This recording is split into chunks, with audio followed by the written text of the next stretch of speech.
నమస్తే, welcome to our channel. నేను మీ నాగేష్.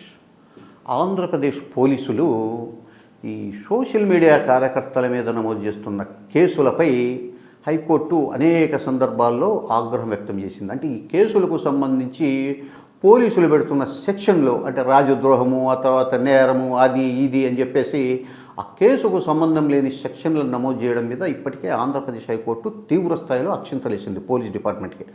అయినా కూడా పోలీసులు తమ తీరు మార్చుకోవట్లేదు.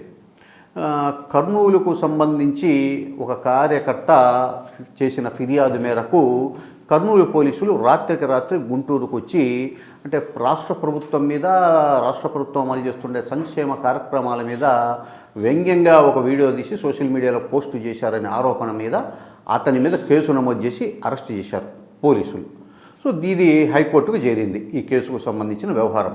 ఈ వ్యవహారానికి సంబంధించి హైకోర్టు నిన్న తీవ్రమైన ఘాటు వ్యాఖ్యలు చేసింది ఆంధ్రప్రదేశ్ పోలీసుల మీద. ఏమయ్యా, మీరు అసలు ఈ వ్యంగ్య వీడియోను సోషల్ మీడియాలో ప్రదర్శించారు, సోషల్ మీడియాలో పోస్టు చేశారనే ఆరోపణ మీద ఇతని మీద ఏదో రాజకీయ ద్రోహము, కుట్ర, ఆ తర్వాత ఇట్లా రకరకాల సంబంధం లేని కేసులు పెట్టి మీ పనికిమాలిన కేసులన్నీ కూడా విచారించడానికి మా టైం వేస్ట్ చేస్తారా? మీ పనికిమాలిన కేసులను విచారించడానికి మేము ఉన్నామా? మీ పనికిమాలిన కేసులతో మా టైం వేస్ట్ చేయాలనుకుంటున్నారా? అసలు మీకు తలకాయ ఉందా లేదని చెప్పేసి ఇంకోసారి తీవ్ర స్థాయిలో ఆగ్రహం వ్యక్తం చేసింది. అలా అయితే గిన ఈ రాష్ట్ర ప్రభుత్వ కార్యక్రమాల మీద సినిమాలు తీస్తున్న వాళ్ళ డైరెక్టర్లను, నిర్మాతలను, అందులో నటించిన హీరోలు, హీరోయిన్లు, క్యారెక్టర్ ఆర్టిస్టులు, వీళ్ళందరి మీద కేసులు నమోదు చేయాల్సి వస్తుంది. వాళ్ళందరి మీద కేసులు నమోదు చేస్తారా? ఇది సాధ్యమేనా అని చెప్పి తీవ్ర స్థాయిలో పోలీస్ డిపార్ట్మెంట్కు హైకోర్టు తలంటింది. ఇట్లాంటి పనికిమాలిన కేసులు ఇంకోసారి మా దగ్గరికి తీసుకురావద్దండి.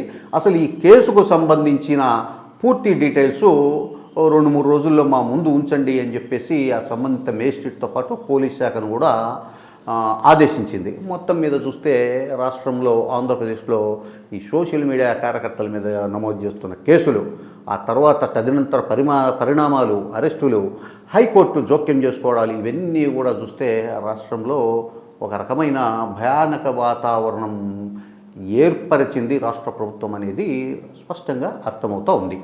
నమస్తే.